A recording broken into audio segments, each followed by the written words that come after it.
What's up guys, it's Sam here from Sam's Life, and in today's video I'm going to be talking about buying a property in Ireland.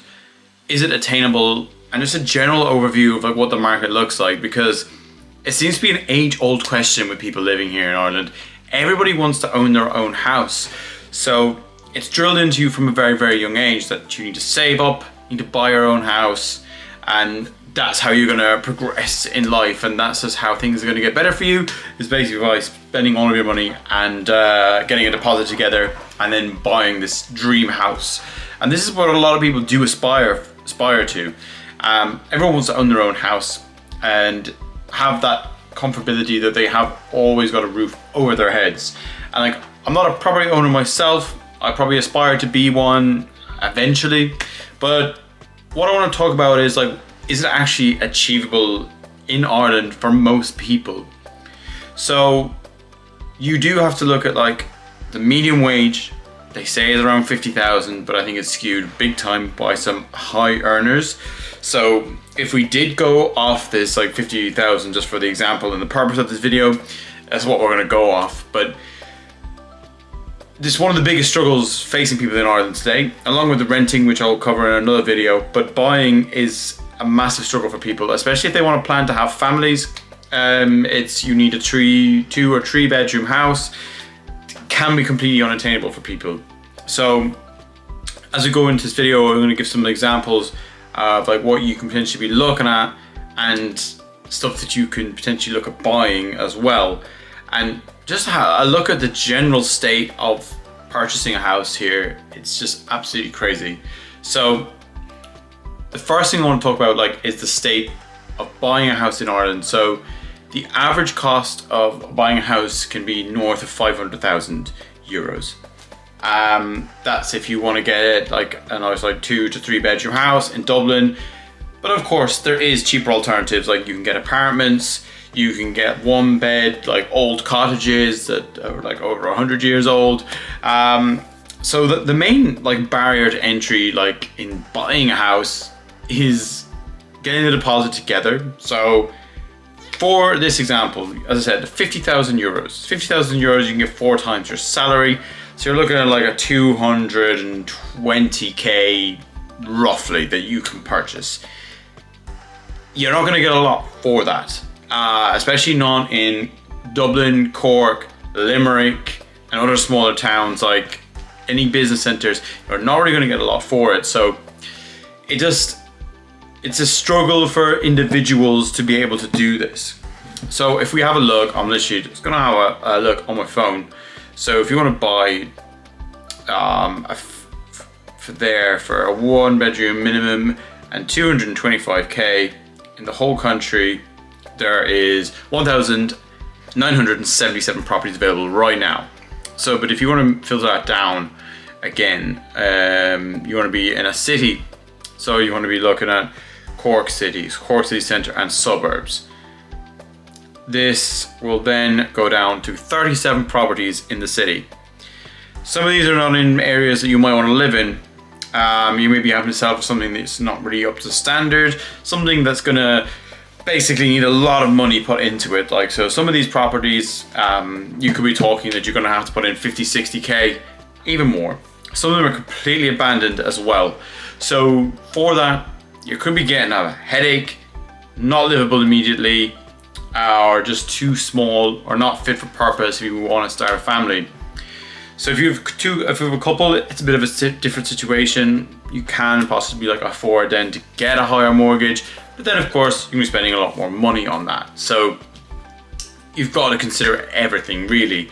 And this is just kind of not comparable to other countries around Europe, apart from maybe the major cities like Paris, London, Berlin. I'm sure is expensive, but it's a bit more affordable. So the average price in Ireland, I think roughly is 500k now. I'm assuming this is for a 3 bedroom house. Germany, the average price 300k. Spain, Portugal, 150 to 250k. And France, in rural areas, you can find property for under 200k. So even with a decent salary, 50,000 is a decent salary here in Ireland. it feels completely out of reach for a lot of people unless they're going to settle for something that is going to be like substandard, or they're going to have to put a bit of work into it. And that's not for everybody. People want a house that's fit for purpose and that they want to live in. And this is what has a knock-on effect, because we do mention the rents here are absolutely astronomical into comparison to your salary. And so you have a rental struggle. If you're spending £2,000 a month on a 1-bedroom apartment living in Cork or Dublin, saving for that deposit that you're going to need for that 500 grand house, 50,000 euros, it's going to take you a long time to be able to get that.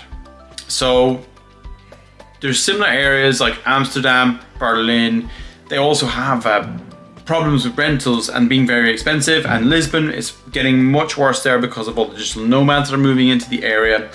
And like, you can do it for getting a place like is very, very difficult here.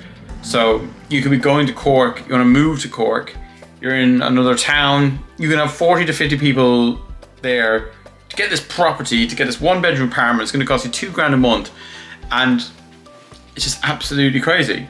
So there are some other services there now that do help with this. Home Hack is one that I do use. I'll link them down below, and they helped me to get my rental property here. Like, so it's also something that they're trying to tackle this market. So yeah, it's a saving for this 50,000 euro deposit. Like, and it's not even rent that's a killer. It's got your additional bills. You've got your car. Running a car is very expensive here in Ireland as well. And then you've got no public transport. So like, not having a car is kind of a no-go really, unless you are right in the city centre. So you've got all these costs. Like, some people won't be able to save more than 200 or 300 euros a month. So how long is that going to take you to pay 50 grand? It'll take you a hell of a long time, like, and that's just not even seeing for some unforeseen events. Like, so that's why this whole thing can seem completely out of touch for a lot of people. And then like, you're kind of getting into the course of it, there's a lot of properties. I know this from people that have been involved in the market and are getting involved or trying to buy a house. Something will go up for 250 grand, it'll end up going for over 320,000. So everything is going up way above asking, and people just can't match that on a normal salary. And look, I do appreciate it. Like, for couples, it's completely different. Like, you can manage to do this, but if you're not gonna be able to find someone, or you are on your own, it can be very, very difficult. So the dream of owning a house in Ireland is getting further and further away. For a lot of people, there are schemes that the government have, like affordable housing zones. They're trying to build more properties, but they're even falling below their own targets. So I don't really know where this ends or how they're going to make things more affordable, because if you do make houses more affordable, it's going to basically crash the market for people that are using the home as their asset. Like, so they have to manage that as well. Like, so house price growth is like a good thing if you're a home owner, because you can use that as you go into retirement. Like, so they've got to manage everything carefully to be able to like grow wages, maybe stall house prices a bit, and also increase supply. To do all three things perfectly and seamlessly, it's very, very difficult for any government to do. You can't just say build more houses, because then you can devalue the houses that are around there, and it may soften demand, but you're going to reduce the prices of the houses that people already own, like, which is something that they have to also manage. Like, I know it's going to be a pretty unpopular opinion, but you do have to manage that, because people invest a lot in their houses. Some people want to sell their houses when they get to a certain age and then use that money as a pension pot. So that also has to be considered. So this is why, like, Ireland have this big affinity with emigration. Like, people think that if they're going to go abroad, they may be able to get a house. Like, so you've got like Spain, Poland, Italy, like things are a lot more affordable there. But then you do have like lower wages. If you can bring your job from here and work over there, like, fantastic, like you're going to do really, really well for yourself. So it's just, people are looking for alternatives, and it does drive a lot of young people away, because they do feel lost and they do feel out of touch completely with the Irish housing market and this dream that is instilled in you from a very, very young age that you need to be saving always to buy a house, and that's what you need to do. So when people get disenfranchised with that, they want to leave. So it's something to really consider. Like, so the moral of the story is buying a house out of reach for an individual earning 50,000 euros a year. It is in most cases if you want it fit for purpose and you want it in a good location, you want it to be able to start a family in that if you do meet someone. For couples, it's definitely achievable. You can get there. You've got a lot of competition, but it's definitely easier to do so. So that's kind of where we are at the moment, like with this. Like, so for an individual, it can be very, very difficult. Couples, it's achievable, but difficult. And look, I'd love to hear about some of your experiences trying to buy a house. I haven't gone through the process myself.